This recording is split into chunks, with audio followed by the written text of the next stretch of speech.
News पथ पर सफर और सबसे पहले ऐसी तस्वीरें जिनका जिक्र सरेराह है। ये तस्वीरें सुर्खियों में भी है और सोशल मीडिया पर भी है। इनसे आपका बाखबर होना बेहद जरूरी है, क्योंकि चौराहे पर इन्हीं की चर्चा है। और चर्चा झांसी में निलंबित इंस्पेक्टर के चाय वाला बनने की भी है।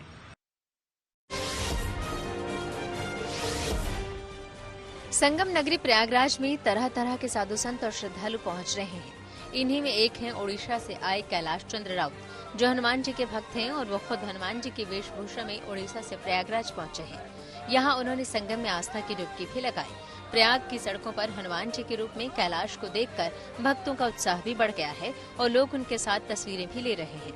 संगम में स्नान के बाद हनुमान भक्त कैलाश अब अयोध्या के लिए रवाना होंगे।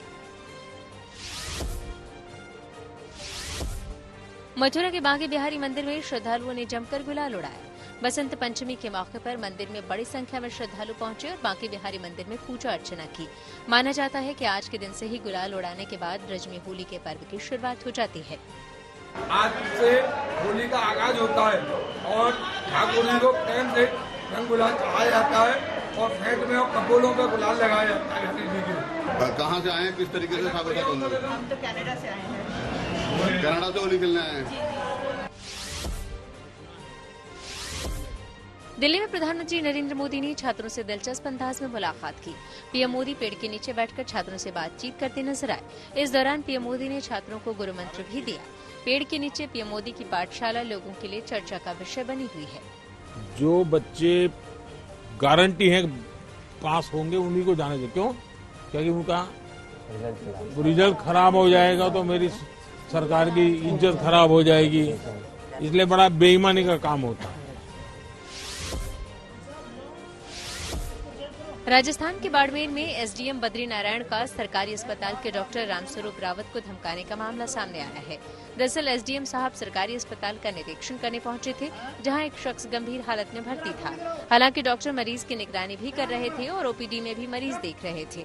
ऐसे में एसडीएम साहब डॉक्टर पर भड़क गए और उन्हें गिरफ्तार करवाने की धमकी देने लगे, जिससे ओपीडी में दिखाने आए सैकड़ों मरीजों को दिक्कतें भी हुई। हालांकि डॉक्टर्स ने 2 घंटे का हड़ताल कर एसडीएम के खिलाफ कार्रवाई की मांग की है।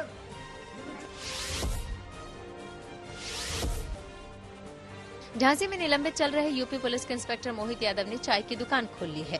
उन्होंने शहर के इलाइट चौराहे पर अपनी चाय की दुकान लगाई है। दरअसल कुछ दिनों पहले मोहित यादव को लापरवाही के मामले में निलंबित किया गया है और मोहित यादव ने अधिकारियों पर उत्पीड़न का आरोप भी लगाया है।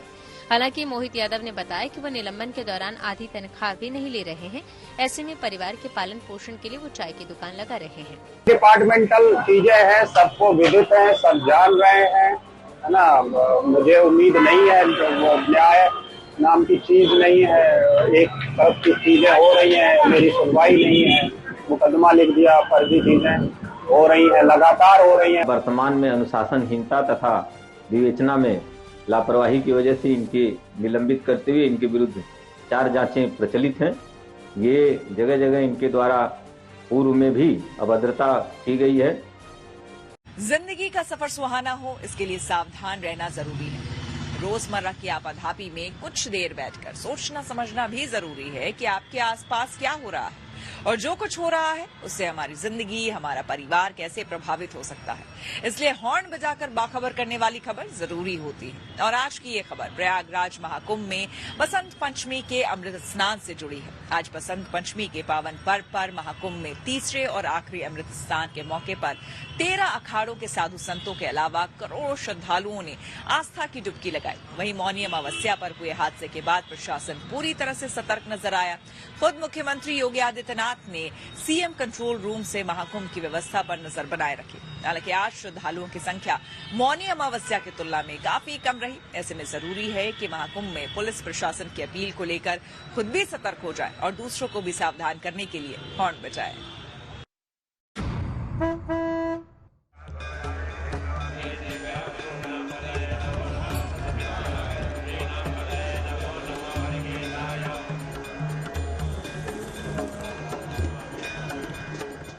जितना पुण्य प्राप्त करेंगे, घाट को खाली करने के साथ उतना ही पुण्य मिलेगा, क्योंकि भक्तगण पीछे खड़े हैं स्नान करने के लिए, उनको मौका नहीं मिल पा रहा है। आस्था और विश्वास का ऐसा सैलाब दुनिया में कहीं और देखने को नहीं मिलेगा।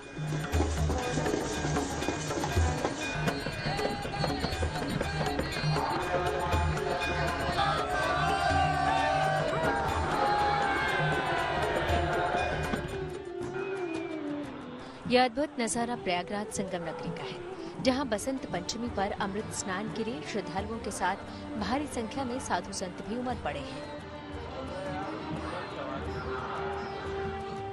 आस्था और विश्वास के इस महामेले में साधु संतों और श्रद्धालुओं पर हेलीकॉप्टर से पुष्प वर्षा की गई।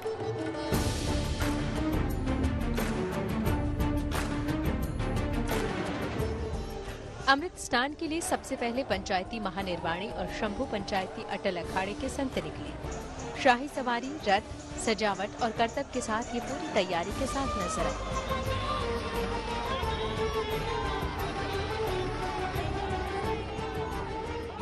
अग्नि अखाड़ा के बाद अब बारी है निरंजनी अखाड़ा की, जो आप देख सकते हैं आचार्य कैलाशानंद जी महाराज का ये भव्य रथ उन्हें ले जाता हुआ।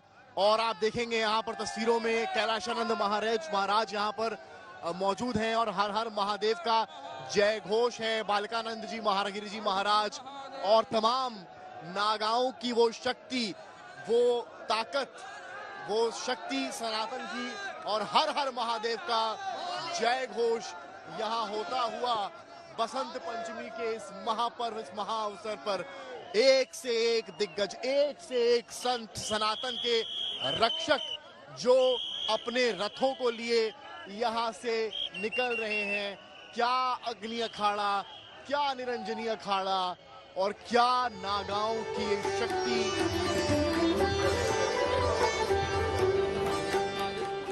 परंपरा के मुताबिक निरंजनी अखाड़े के आचार्य महामंडलेश्वर कैलाश नंद गिरी जी के साथ साधु संत और भक्तों का जत्था अमृत स्नान में शामिल हुआ, जिसके बाद बाकी अखाड़ों ने भी अमृत स्नान किया।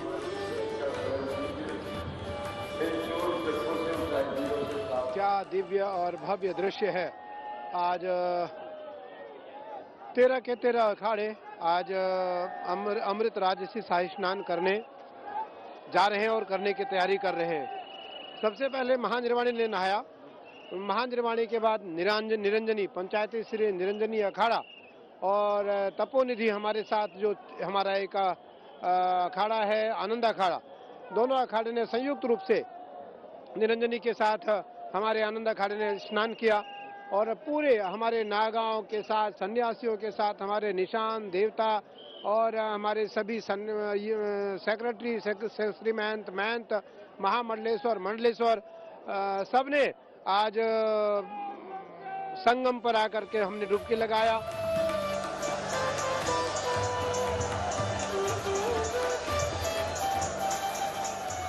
महानिर्वाणी अखाड़े के बाद एक एक कर बाकी अखाड़े संगम तट पर अमृत स्नान करने पहुंचे। अखाड़ों से जुड़े महंत, साधु, सन्यासी और भक्तों ने पतित पावनी त्रिवेणी में अमृत डुबकी लगाई।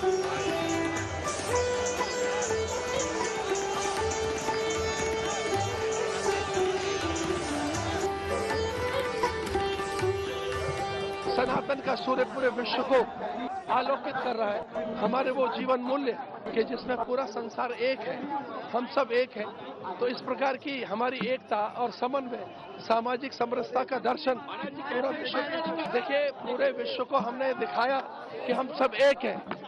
आज सारे संसार में युद्ध है, संसार में उन्माद है, भय है, संसार में आतंक है, द्वेष है। जब पूरा संसार आर्थिक मंदी की चपेट में हो, भारत में आर्थिक उछाल है। संगम नगरी में इस अद्भुत संयोग में सभी 13 अखाड़े अपने शाही अंदाज में नजर आए। इसके साथ ही देश विदेश से भारी संख्या में श्रद्धालुओं ने भी पवित्र डुबकी लगाई। देखिए यहाँ अलग अलग मठ है, ये जो खास करके मठ जा रहा है इसमें सबसे ज्यादा विदेशी श्रद्धालु आप देखेंगे।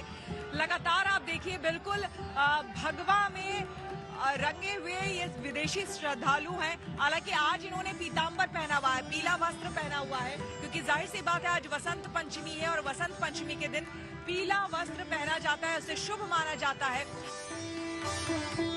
प्रयागराज महाकुंभ में विदेशी श्रद्धालु सनातन के रंग में रंगे नजर आए। डुबकी लगाने पहुंचे इन श्रद्धालुओं और साधुओं ने हर हर महादेव के जयकारे लगाए।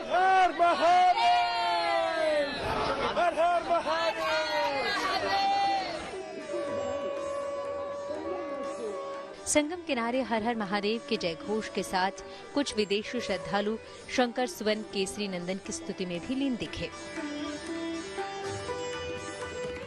महावीर विक्रम बजरंगी कुमति निवार सुमति के संगी कंचन बरन बिराज सुबेस कुंडल कुंचित केस आत ध्वज विराज खंडे मूज जनेऊ साज शंकर सुवन केसरी नंद तेज प्रताप महाजगबंद विद्यावान गुणी अति चातुर राम काज करिबे को आतुर प्रभु चरित्र सुनिबे को रसिया राम लखन सीता मन बसिया।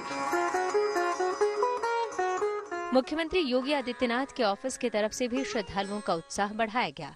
सोशल मीडिया एक्स पर पोस्ट लिखा, ये सनातन संस्कृति का अमृत काल है, हमारी आध्यात्मिक चेतना के उत्कर्ष का नव विहान है। 29 जनवरी को मौनी अमावस्या के दौरान हुए हादसे के बाद मेला प्रशासन की सुरक्षा व्यवस्था पर पैनी नजर रही। वहीं मुख्यमंत्री योगी ने भी वसंत पंचमी पर खुद मोर्चा संभाला। उनके ऑफिस की ओर से पोस्ट कर बताया गया कि तीसरे अमृत स्नान के इंतजामों पर वो सुबह 3 बजे से ही नजर रख रहे थे। उनके साथ डीजीपी प्रशांत कुमार और दूसरे अफसर मौजूद थे। उनकी नजर लखनऊ के वॉर रूम में लगी मॉनिटर पर टिकी थी। वो लगातार प्रयागराज की व्यवस्थाओं पर नजर रख रहे थे। मौनी अमावस्या की तरह कहीं कोई बदइंतजामी न हो, कहीं कोई व्यवस्था न बिगड़े, इसके लिए आज के अमृत स्नान पर ऑपरेशन 11 चलाकर क्राउड मैनेजमेंट का स्पेशल प्लान तैयार किया गया। मुख्यमंत्री के सख्त निर्देश पर ये योजना बनाई गई, जिसके तहत वन वे रूट पर सख्ती, हर प्रमुख क्षेत्र पर सुरक्षा व्यवस्था सख्त, शास्त्री ब्रिज पर विशेष निगरानी, टीकर माफी मोड़ पर भीड़ नियंत्रण, फाफा मऊ और पांटून पुलों पर विशेष इंतजाम, रेलवे स्टेशन और बस स्टेशन से यातायात के लिए विशेष इंतजाम, झूंसी एरिया में बस संचालन की विशेष व्यवस्था, प्रयागराज जंक्शन पर विशेष सुरक्षा, जीटी जवाहर और हर्षवर्धन चौराहे पर भीड़ नियंत्रण, अतिरिक्त सुरक्षा और ट्रैफिक कंट्रोल के लिए विशेष उपाय और अतिरिक्त बलों की तैनाती शामिल है। कोई भी ऐसा जगह नहीं सुबह से आइडेंटिफाई हुआ है जहाँ पे कोई प्रेशर भीड़ का अनयूजुअल डेवलप हुआ हो, या कहीं पे कोई किसी को रेस्क्यू करना पड़ा हो, या कहीं पे अकस्मात भाग के पुलिस को जाना पड़ा हो। तो सब जगह बहुत अच्छे से क्राउड मैनेजमेंट है। मेला क्षेत्र में सबसे ज्यादा मुस्तैदी संगमनूज पर दिखाई दी। यहाँ घुड़सवार पुलिस लगातार पेट्रोलिंग करती नजर आई। बसंत पंचमी स्नान को लेकर पुलिस सिक्योरिटी बढ़ाई गई है। पीपा पुल के इर्द गिर्द बैरियर की संख्या डबल की गई है। तो वहीं जो घुड़सवार हैं उत्तर प्रदेश पुलिस के जवान, वो लगातार जो है यहाँ पर आप देखेंगे वो गश्त कर रहे हैं। जितना पीपा पुल का एरिया है वहां पर, या मेला क्षेत्र का एरिया है वहां पर। क्यों आप लोग इसके जरिए जो कर रहे हैं, क्या फायदा मिल रहा है? तो सर सभी पर नजर रखी जा रही है। तो देखिए ये तस्वीरें जो हैं हम आपको दिखा रहे हैं कि किस तरीके से यहाँ पर तमाम घोड़ों पर सवार हैं। वहीं इस बार 30 में से ज्यादातर पोंटून पुल खोल दिए गए, जबकि पिछली बार कई पुल बंद थे और बड़ी संख्या में इकट्ठा लोग कई घंटों तक यहाँ फंसे रह गए थे। आज के बाद महाकुंभ से अखाड़े भी चले जाएंगे। इससे लोगों को स्नान के लिए जगह की कमी नहीं रह जाएगी। देखिए जो आज है स्नान और जो अगला है उसमें अंतर ये है कि अखाड़े वो चले जाएंगे, उसमें नहीं रहेंगे। तो आपसे ये समझ सकते हैं कि उतना काम हमारा कम हो जाता है। दूसरा है कि संगम घाट काफ़ी कवर रहता है अखाड़ों के लिए, वो भी पूरा उपलब्ध हो जाएगा श्रद्धालुओं के लिए। तो टेक्निकली लॉजिस्टिकली हमारे लिए थोड़ा इजी रहेगा। 12 फरवरी को माघी पूर्णिमा का शुभ स्नान है। ऐसे में जरूरी है कि महाकुंभ में आस्था की डुबकी लगाने के लिए पुलिस प्रशासन की अपील को लेकर खुद सतर्क हो जाएं और दूसरों को भी सावधान करने के लिए हॉर्न बजाएं।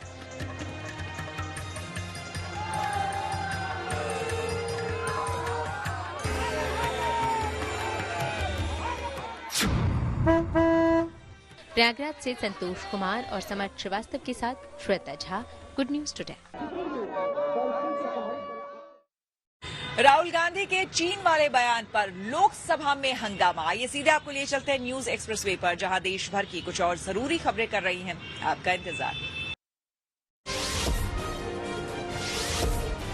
लोकसभा में राहुल गांधी के चीन वाले बयान पर हंगामा मच गया। राहुल गांधी ने चीन के भारतीय सीमा में घुसकर करीब 4000 वर्ग किलोमीटर की जमीन हथियाने की बात फिर दोहराई। और कहा कि प्रधानमंत्री ने इस बात से इनकार कर दिया कि चीन ने हमारी सीमा में घुसपैठ की। हालांकि राहुल गांधी के इस बयान पर लोकसभा अध्यक्ष ओम बिरला ने उन्हें सदन में सबूत पेश करने को कहा है। राष्ट्रपति द्रौपदी मुर्मू पर सोनिया गांधी के दिए बयान को लेकर सियासत तेज हो गई है। सोनिया गांधी के बयान के विरोध में राज्यसभा में बीजेपी के आदिवासी सांसदों ने विशेषाधिकार हनन का नोटिस दिया है, जिस पर 21 सांसदों ने हस्ताक्षर किए हैं। लखनऊ में सीएम योगी आदित्यनाथ ने भूटान के किंग जिग्मे खेसर नामग्याल वांगचुक से मुलाकात की। लखनऊ एयरपोर्ट पर पारंपरिक तरीके से भूटान नरेश का स्वागत किया गया। सूत्रों की माने तो भूटान नरेश राजभवन में राज्यपाल और वरिष्ठ अधिकारियों से मुलाकात करेंगे। इसके अलावा वे लखनऊ के ऐतिहासिक स्थलों का भी दौरा करेंगे। उनका यूपी दौरा काफी अहम माना जा रहा है। खबर है कि महाराष्ट्र के सीएम देवेंद्र फडणवीस की बुलाई बैठक में डिप्टी सीएम एकनाथ शिंदे शामिल नहीं हुए। दरअसल मुख्यमंत्री देवेंद्र फडणवीस ने हाउसिंग प्रोजेक्ट्स पर चर्चा के लिए बैठक बुलाई थी, जिससे डिप्टी सीएम शिंदे नदारद रहे। इससे पहले पिछले हफ्ते हुई कैबिनेट बैठक में भी एकनाथ शिंदे नहीं पहुंचे थे, जिसके बाद से ही महाराष्ट्र की राजनीति में अटकलों का बाजार गर्म हो गया है। जम्मू कश्मीर के कुलगाम में आतंकियों की फिर कायराना हरकत सामने आई है। आतंकियों ने रिटायर्ड लांस नायक मंसूर अहमद के घर पर फायरिंग की, जिसमें लांस नायक की मौत हो गई, जबकि उनकी पत्नी और बेटी घायल हैं। फिलहाल श्रीनगर हॉस्पिटल में उनका इलाज चल रहा है। आतंकियों को पकड़ने के लिए सेना ने इलाके की घेराबंदी कर ली है और सर्च ऑपरेशन चलाया जा रहा है। खबरों के एक्सप्रेसवे से आगे रुक करते हैं सियासी दावे का, जहां आज की दिलचस्प खबर मौजूद है। दिल्ली विधानसभा चुनाव के लिए 5 फरवरी को वोट डाले जाने हैं और प्रचार का शोर अब थम चुका है। लेकिन उससे पहले दिल्ली चुनाव के फाइनल राउंड में तमाम पार्टियों ने जोर लगा दिया है। बीजेपी ने अंतिम राउंड में पूरी ताकत झोंक दी। अमित शाह, राजनाथ सिंह ने दिल्ली के अलग अलग इलाकों में रोड शो किया। आम आदमी पार्टी ने न सिर्फ बीजेपी पर निशाना साधा, बल्कि एक बार फिर दिल्ली में बम्पर जीत का दावा किया। कांग्रेस की ओर से मोर्चा प्रियंका गांधी ने संभाला, दिल्ली में रोड शो किया और राजधानी में बदलाव का दावा भी किया।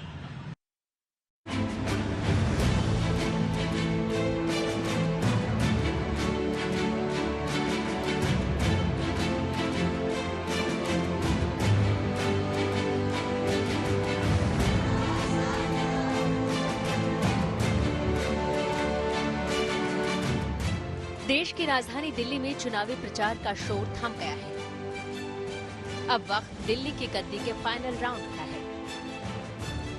5 फरवरी को दिल्ली में वोट डाले जाने हैं, लिहाजा प्रचार के आखिरी दिन दिल्ली की गद्दी के लिए फाइनल राउंड की फाइट भी देखने को मिली। प्रचार के इस फाइनल राउंड में इमोशन, टेंशन, एक्शन, ड्रामा समेत सारे रंग एक साथ दिखे। अंतिम दौर में तमाम सियासी पार्टियों ने दिल्ली वालों का दिल जीतने के लिए पूरा दम लगा दिया। एक दूसरे की खामियां गिनाई गई, जमकर आरोप और प्रत्यारोप का दौर चला। दिल्ली में चुनाव प्रचार के फाइनल राउंड में सुबह से ही बीजेपी के दिग्गजों की फौज दिल्ली के अलग अलग इलाकों में उतरी। सभी की जुबान पर आप सरकार से सवाल थे और निशाने पर केजरीवाल थे। मॉल की देखिए, मतलब सोचिए, मॉल की पाइप है। मॉल मतलब मोल की, मोल से पानी आ रहा है। ये देखिए, ये देखिए, ये मीटर लगी हुई है। ये आप देख सकते हैं, मीटर की रीडिंग भी इसमें दिख रही है। ये प्राइवेट मीटर है, ये दिल्ली जल बोर्ड की मीटर नहीं है। ये दिल्ली जल बोर्ड की मीटर नहीं है, ये सरकारी मीटर नहीं है, ये प्राइवेट मीटर है। और जरा दिखाइए, यहाँ पे आप देखिए कैसे वेनिस बना हुआ है दिल्ली। वेनिस और यहाँ में फर्क सिर्फ कापासेड़ा में फर्क इतना है कि वेनिस में पानी नीचे होता है, यहाँ पानी सर के ऊपर है। ये कैनाल बह रही है, कैनाल आप देखिए, नहर बह रहा है सर के ऊपर। नमस्ते जी, आपके घर में भी पानी ऐसे ही आ रहा है? पानी इससे आ रहा है सर। इससे आ रहा है ना? सप्लाई का तो आता ही नहीं। पड़ोस पेड़ पानी। देखिए, ये मैं सर को नहीं जानता हूँ, सर अपने ऑफिस जा रहे हैं शायद, मगर मैंने सर से पूछा और सर ने खुद कहा कि पेड़ पानी, पानी भी पेड़ हो सकता है। और आप बात कर रहे हैं कि मुफ्त बिजली, मुफ्त पानी। कौन सा मुफ्त पानी? आम आदमी पार्टी के खिलाफ खोई हुई जमीन की तलाश कर रही कांग्रेस ने भी मोर्चा खोला, जमकर केजरीवाल पर हमला बोला और सवालों का पिटारा खोला। आने वाले 2 दिन बहुत महत्वपूर्ण होंगे। आपका प्यार और आशीर्वाद हमारे साथ इसी तरीके से जुड़ा रहे और दिल्ली का वो जो स्वर्णिम एक काल है, जो माननीय शीला दीक्षित जी के समय हमने एक वर्ल्ड क्लास सिटी का निर्माण किया था, पिछले 10 साल में जिस तरीके से वो ढहा है, आज जरूरत है दिल्ली को वही पुरानी दिल्ली, कांग्रेस को जो प्यार और आशीर्वाद दिल्ली की जनता ने इस समय दिया, आज ऐसा प्रतीत होता है कि ऑर्गेनाइजेशन हम बैकफुट पर है, लेकिन दिल्ली की जनता कांग्रेस के लिए चुनाव लड़ रही है। हमलों की बौछार हुई तो आम आदमी पार्टी ने भी फाइनल राउंड में दमखम दिखाते हुए पलटवार किया। मोर्चा अरविंद केजरीवाल और मनीष सिसोदिया ने संभाला। दिल्ली की कानून व्यवस्था को लेकर केंद्र सरकार पर सवाल उठाए और जीत का दावा भी किया। तो इस देश का वो कौन गुंडा है, वो कौन गुंडों का सरदार है जिसको देश के सारे गुंडे रिपोर्ट करते हैं? अगर डबल इंजन की सरकार आ गई है तो डबल इंजन कुचल देगा सब लोगों को। कई महिला कार्यकर्ता हैं जिनको बीजेपी के गुंडों ने धमकी दी है कि भाई आप छोड़ दो चुनाव प्रचार, घर बैठ जाओ, नहीं तो तेजाब से मुंह चला देंगे। केजरीवाल जीत का दावा कर रहे थे तो उनकी पुरानी सहयोगी रही स्वाति मालीवाल यमुना नदी का पानी लेकर केजरीवाल के घर के बाहर पहुंच गई।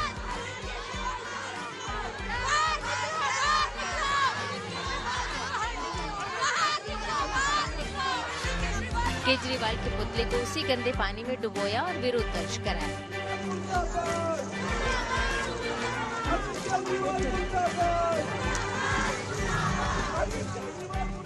यमुना नदी को अरविंद केजरीवाल जी ने एक नाला बना दिया है। ये हालात हो गया, एकदम काला गंदा सड़ा हुआ पानी आज यमुना नदी में बह रहा है। यमुना नदी वेंटिलेटर पे है और अरविंद केजरीवाल जी अपने महल में और अपनी बड़ी बड़ी आलीशान गाड़ियों में घूम रहे हैं। उनको इतना नहीं होता कि जाके वहाँ पे यमुना नदी में जाके हालात देखे, यमुना नदी की सुध ले। चुनाव प्रचार के अंतिम दिन बीजेपी ने पूरा दमखम दिखाया।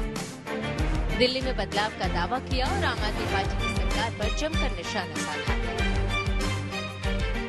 इन्होंने घोटालों की भरमार कर दी, हजारों करोड़ का शराब का घोटाला किया, मंदिर, स्कूल, गुरुद्वारे, इसके पास शराब की दुकानें खोली।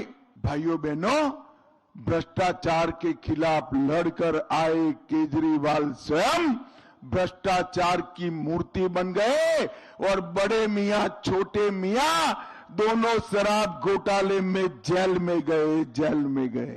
पूरे दिल्ली में भाजपा की बड़ी जीत होगी। यहाँ डबल इंजन का सरकार लगेगा, विकास तेज गति से आगे बढ़ेगा, क्योंकि जो सरकार यहाँ पर आपदा की सरकार पिछले 10 सालों से चल रही है, लोगों ने देखा है, उन्होंने भ्रष्टाचार किए हैं, घोटाले किए हैं, वायदा खिलाफी करी है और जो वायदे किए थे वो पूरे नहीं किए हैं। चाहे यमुना जी की सफाई हो, चाहे मोहल्ला क्लिनिक हो या शराब का घोटाला हो, सारे लोग देख रहे हैं। इसलिए लोगों ने इस बार परिवर्तन का मन बना लिया है।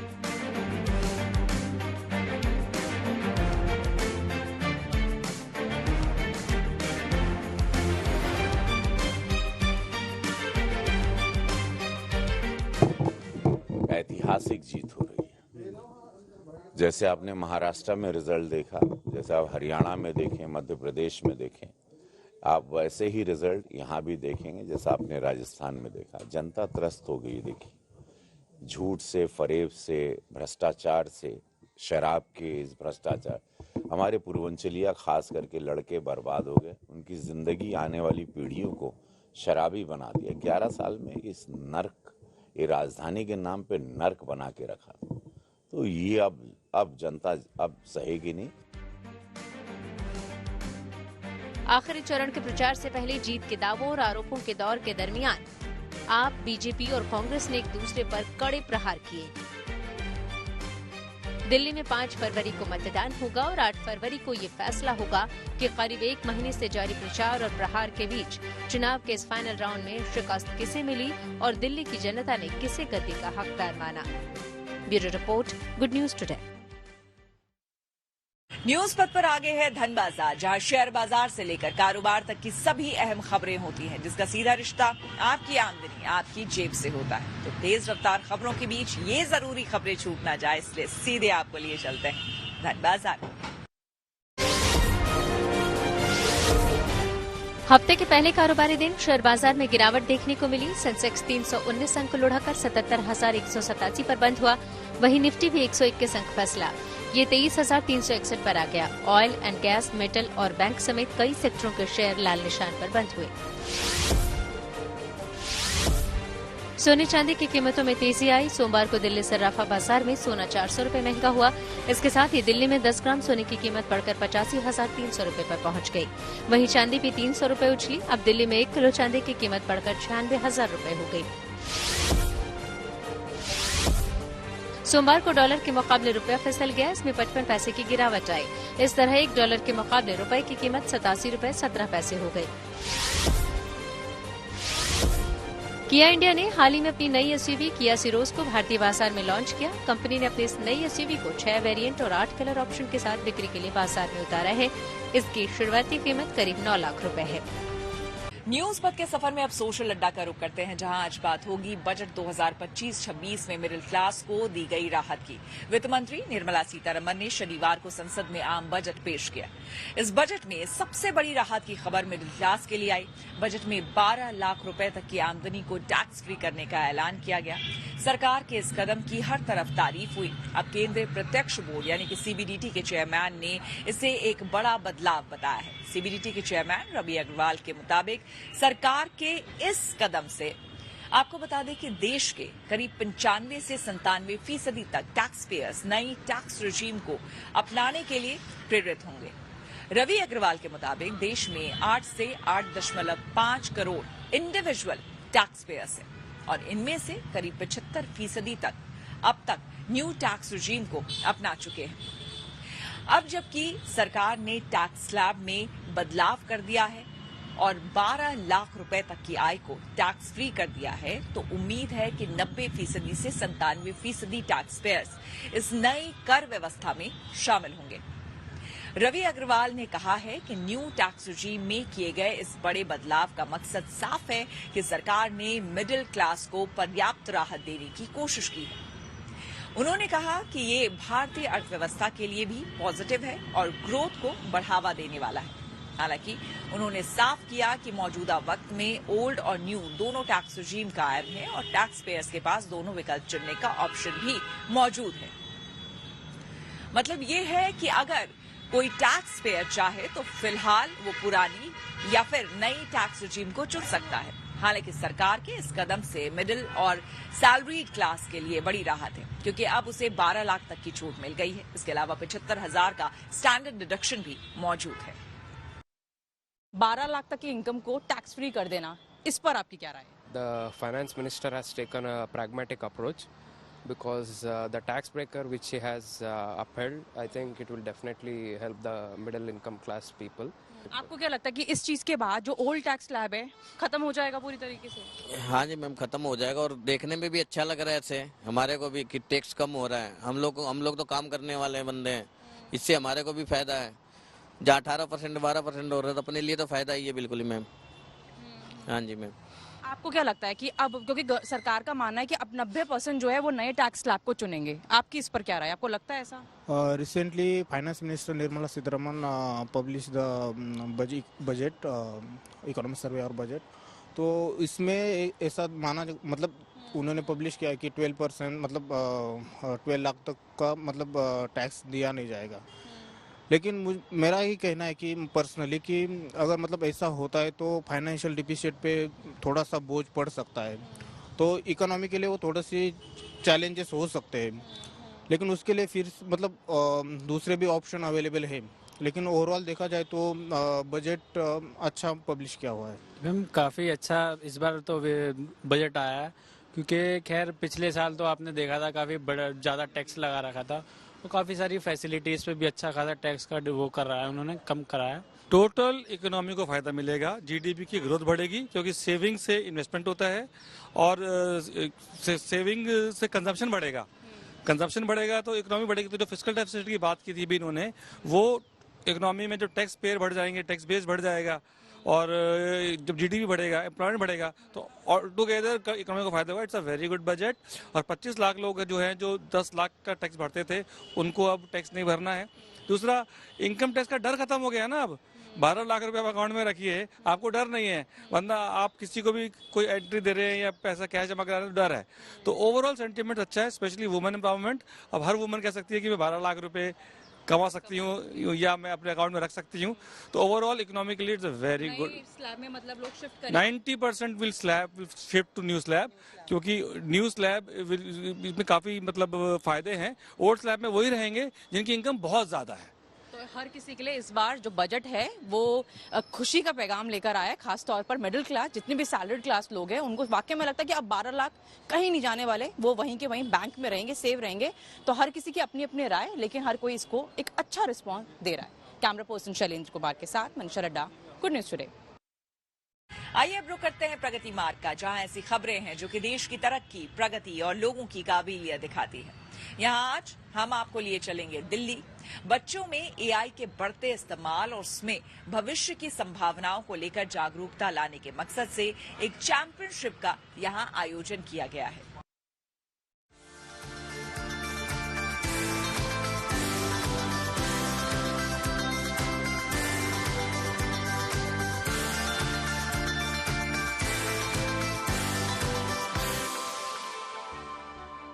आत्मविश्वास से भरे ये बच्चे देश के अलग अलग राज्यों से, कोई छोटे शहर से तो कोई गांव से राजधानी दिल्ली पहुंचे हैं, अपनी प्रतिभा और क्षमताओं को दुनिया के सामने रखने के लिए। दरअसल पढ़ेगा इंडिया तभी तो बढ़ेगा इंडिया की थीम पर एक नेशनल चैंपियनशिप का आयोजन किया गया, जिसमें स्पीकिंग, स्पेलिंग, कोडिंग से जुड़ी तमाम तरह की प्रतियोगिताएं आयोजित की गयी। इसमें देश भर के करीब 2 लाख बच्चे शामिल हुए और रीजनल राउंड और जोनल राउंड के बाद अब 50 बच्चे फाइनल राउंड के लिए दिल्ली पहुंचे हैं। खास बात यह है कि ये बच्चे एआई के इस्तेमाल और नई नई तकनीकों से भी खूब परिचित हैं। इनमें से कुछ बच्चे ऐसे भी हैं जिन्होंने खुद से कोड करके एप्स और वेबसाइट्स बनाए हैं, यानी नई नई तकनीक के साथ साथ आगे बढ़ रहे हैं। प्राइस से ज्यादा ये जो प्लेटफॉर्म है ना, आज हमने अंदर पूछा तो आधे से ज्यादा बच्चे दिल्ली पहली बार आए हैं, तो उनके लिए जो एक्सपोजर है वो बहुत इंपॉर्टेंट है। यहाँ पे वो आंध्र प्रदेश, तेलंगाना में छोटे छोटे शहर जैसे पिनेरी और जम्मू कश्मीर, यूपी, आसाम से लोग आए हैं। तो मतलब देश का हर राज्य आज यहाँ पे रिप्रेजेंटेड है। स्मॉल टाउन बच्चों, एआई, टेक, स्पीकिंग, जो बच्चों का जो कॉन्फिडेंस बढ़ता है ना, वो तब बढ़ता है जब उनको एक्सपोजर मिलता है। अब अगर कोई आदमी अपने घर से कभी बाहर निकला ही नहीं है तो उसे पता ही नहीं कि बाहर की दुनिया कैसी है। ऐसे प्लेटफॉर्म में आके आप पहली बार अलग अलग राज्यों के बच्चों से मिलते हैं तो उनको आपको पता चलता है कि दूसरी जगह में लाइफ कैसी है। ऐसे आप ग्रो करते हैं और एक्सपोजर से बढ़ते हैं। इन बच्चों के पास इन तकनीकों के इस्तेमाल को लेकर खूब सारी कहानियां भी हैं। तेलंगाना से आए सृष्टि अग्रवाल की कहानी का एक हीरो रोबोट है, जिसने एक लड़की को रोबोटिक इंजीनियर बना दिया। मियाँ और चिट्टी बहुत अच्छे दोस्त बन गए और ये चिट्टी ने मियाँ को बहुत मदद की एक रोबोटिक इंजीनियर बनाने में। उसको गाइड करे कि कैसे रोबोट्स तैयार करते, उसको कैसे बनाते। तो एक दिन वो फाइनली रोबोटिक इंजीनियर बन गई। तो तब उसने बहुत सारे रोबोट बनाए और उसने अपने आप से वादा लिया कि वो रोबोट को सिर्फ इन्वेंशंस बना रही है क्योंकि वो ग्रोथ और डेवलपमेंट चाहती है। ये बच्चे न सिर्फ तकनीक के इस्तेमाल से जिंदगी को आसान बनाने की बात करते हैं, बल्कि उसे मानवता से कैसे जोड़ा जाए इस पर भी काम कर रहे हैं। गोरखपुर से आए दक्ष तिवारी महज 11 साल के हैं। वो कहते हैं कि टेक्नोलॉजी का पॉजिटिव तरीके से इस्तेमाल करें तो वो समाज में बड़ा बदलाव ला सकती है। लखनऊ के ट्विस्ट गुप्ता मानते हैं कि शिक्षा के जरिए किसी भी मुकाम को हासिल किया जा सकता है। मैंने एक स्टोरी परफॉर्म की थी जिसके अंदर मैंने बताया था कि मॉरल था उसका कि अगर आप अपना दिमाग यूज करें, जो आपने पढ़ा है, अगर आप उसको यूज करें तो आप कुछ भी कर सकते हैं। जो आपके सामने डिफिकल्टीज हैं आप कुछ भी कर सकते हैं। इस आयोजन का मकसद छोटे शहरों और गांवों के बच्चों को बड़ा मंच देना था, ताकि छोटे शहरों के बच्चों में आत्मविश्वास बढ़े और वो एआई और टेक्नोलॉजी से भी अपनी पढ़ाई को जोड़ पाएं। इस चैंपियनशिप की खास बात यही है कि इसमें खासकर उन बच्चों को शामिल किया गया है देश के कोने कोने से, जो कि मेट्रो सिटीज के ना होकर किसी इंटीरियर एरियाज के हैं, किसी गांव देहात के हैं। और कोशिश ये है कि इन बच्चों को जो ग्रामीण इलाकों से आते हैं उन्हें एआई और टेक्नोलॉजी के लिहाज से तो आगे बढ़ाना ही है, साथ ही साथ उन्हें एक ऐसा स्टेज देना है जहां पर वो अपना कॉन्फिडेंस को और ज्यादा आगे बढ़ा पाएं, ताकि आने वाली रेस में वो पीछे बिल्कुल भी ना रह पाए मेट्रो सिटीज की बच्चों की तुलना में। कैमरामैन शैलेंद्र के साथ Manish Chaurasia, good news today, Delhi. इसी के साथ न्यूज पथ में प्रयागराज से इस खास बुलेटिन में मेरे यानी कि श्वेता झा के साथ फिलहाल इतना ही। देश दुनिया की तमाम पॉजिटिव खबरों के लिए आप देखते रहिए गुड न्यूज टुडे।